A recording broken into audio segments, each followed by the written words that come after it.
Hello friends, welcome to Aditya Income Tax classes. My name is Aditya Agrawal. So let we start our same topic, that is income from house property.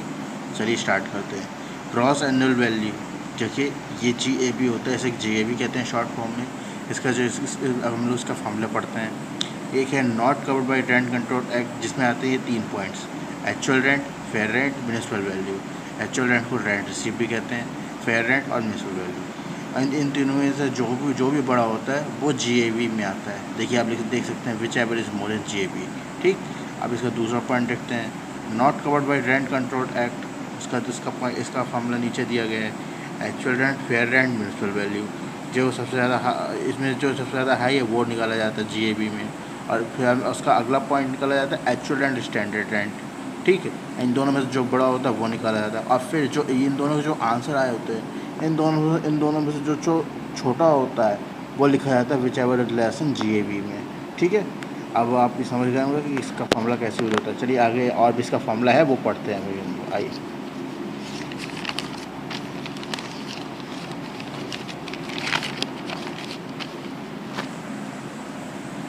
आप ये देख सकते हैं इसका formula है computation of taxable income from house property of mister for the assessment year 2019। ये इसकी table है। आप जब भी आप कोर्स करेंगे तो आपको ये टेबल बनानी पड़ेगी। आप इसे ध्यान से देख लीजिए।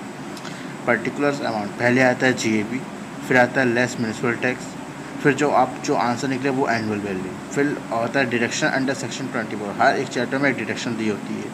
फिर होता है 30% एनुअल वैल्यू। जो आप ये एनुअल वैल्यू निकालेंगे, जो आंसर निकालेंगे, इसी का 30% उसका निकाल दिया जाएगा।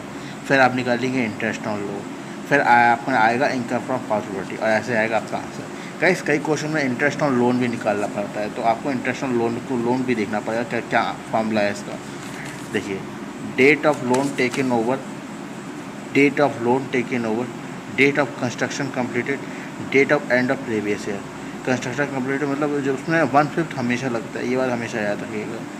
ठीक है, अब हम लोग इसके न्यूमेरिकल्स देखें। आइए, तो ये इसका न्यूमेरिकल है। मैं क्वेश्चन पढ़ता हूँ। मैं उम्मीद करता हूँ कि आपको मेरी आवाज़ समझ में आए ढंग से। Mister A is the owner of a house property whose municipal value is 75,000 rupees and fair rent is 80,000 rupees, not covered by the Rent Control Act. The construction of the property was commenced on 1st January 2014 and completed on 30 April 2015. The building comprises of 3 units and is let out to Mr. X, Y and Z on an annual rent of rupees 30,000 per unit. Mr. A paid a municipal tax of 12,000 rupees for the entire building during the previous year. Find out the annual value of the house if Mr. X and Y have taken their units for the residential purposes and Mr. Z for business purpose। आइए इसका question देखते हैं। हमने आपको question समझा दिया, आप समझ गए होंगे कि इसका क्वेश्चन क्या मतलब है।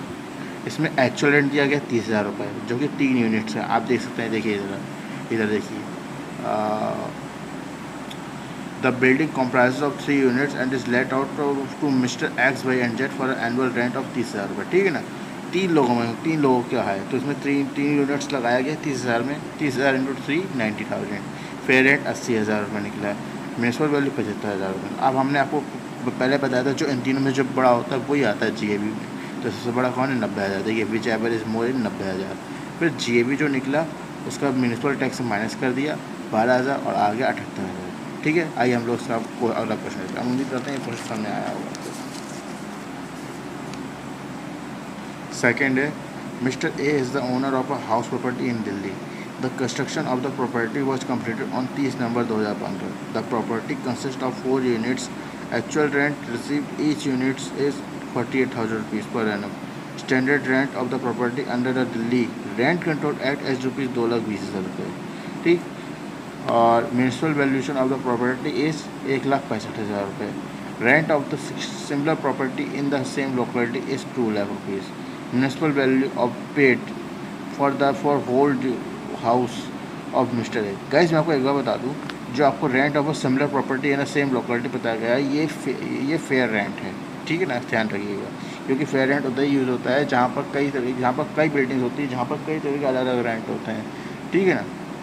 Mr. A during the previous year is 35,000 रुपये। 3 units are let out for residential purposes and 1 for professional purposes. Find out the annual value of the property for the assessment year 2019-20। Calculation of gross annual value, आइए इसका solution देखते हैं। Actual rent में हम लोग को बताया था 48,000 इंटू 4, ठीक। इसका आया ये fair rent 2 lakh, municipal value 1,65,000। अब इसका जो हमने आपको पहले बताया था, इन तीनों में जो बड़ा होता है वो आता है, विच एवरेज मोर 2 लाख रुपये। एक्चुअल रेंट इसमें कितना है 1,92,000 और 2,20,000 इसमें स्टैंडर्ड रेंट है। कितना है 2,20,000, क्योंकि इन दोनों में सबसे बड़ा स्टैंडर्ड रेंट है 2,20,000। अब आएगा इन दोनों में से वो आएगा जो सबसे छोटा है, ठीक है ना। तो विच एवर इज़ लेस आया 2 लाख रुपये, ये आया 2 लाख, ये देखिए, ठीक। आइए आगे इसको दिखाते हैं। अब इसका GAB निकाला गया 2 लाख रुपये, म्यूनसिपल टैक्स 35,000 है, एनुअल वैल्यू निकला 1,65,000 रुपये, ठीक है ना। आइए तीसरा क्वेश्चन देखते हैं। इसमें ये तीसरा क्वेश्चन है, compute the net annual value for the following information. ये आपको इन्फॉर्मेशन दी गई है ABCD। Municipal value 60,000, 48,000, 36,000, 96,000। Fair value 75,000, 60,000, 45,000, 1,16,000। Actual rent 69,000, 54,000, 40,000, 1,20,000। Standard rent 72,000, 42,000, 1,15,000। और म्यूनसिपल टैक्स 6,000, 4,800, 3,600, 9,600, ठीक। चलिए देखते हैं। ए में एक्चुअल निकाला गया, actual rent 96,000, 69,000, fair rent 75,000, municipal value 60,000, which average more 75,000 रुपये। Actual rent 75,000 minus 6,000 equal to 69,000, ये आया।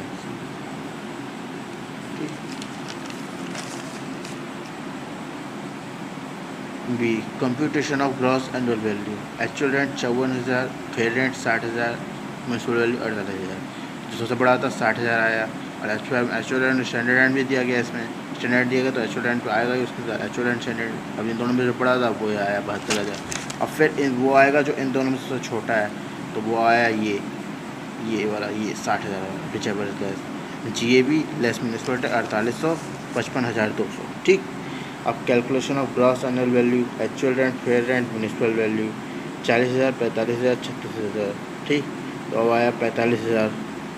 एक्चुअल रेंट स्टैंडर्ड है 40,000, 42,000, विच एवरेज मोर 42,000। तो विच एवरेज लेस कौन होगा, 42,000 हुआ, क्योंकि ये छोटा सब छोटा है।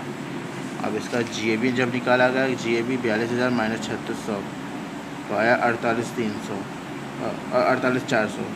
D actual rent, fair rent, municipal value 1,20,000, 1,16,000, 96,000, विच एवरेज मोर 1,20,000।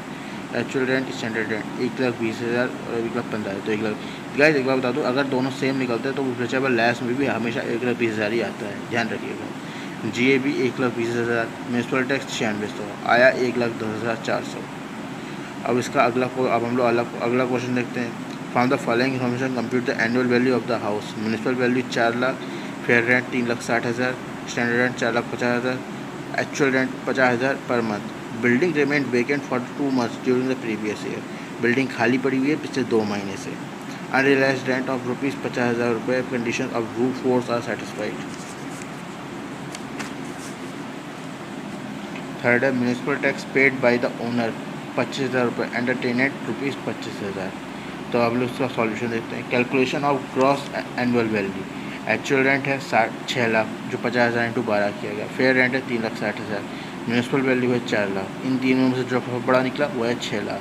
अब स्टैंडर्ड रेंट भी दिया गया इस क्वेश्चन में, तो actual rent 6 lakh, standard rent 4,50,000, तो निकला 6 लाख। दोनों में सेम है, हमने आपको पहले ही बताया था, अगर दोनों सेम हो तो विच एवर लेस में भी हमेशा 6 लाख आता है। फिर GAB निकाला गया 6 लाख, और उसका लेस 2 मंथ करा गया, जिसमें क्वेश्चन रखा गया है 5 लाख रुपये। 1,50,000 इंटू 2, 1 लाख माइनस किया गया, 5 लाख आया। अब GAB 5 लाख, म्यूनसिपल टैक्स 25,000 दिया गया, अनरियलाइज रेंट PIC में आता है 25,000 इंटू 2, 50,000, ठीक। 75,000 हो गया, माइनस किया गया 4,25,000 आया, ठीक है। अगला क्वेश्चन देखते हैं।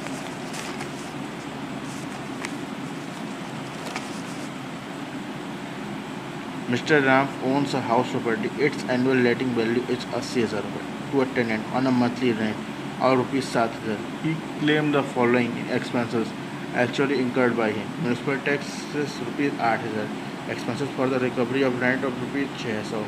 Maintenance allowance paid to the stepmother ₹12,000 annually, which was the charge on the property according to his father will.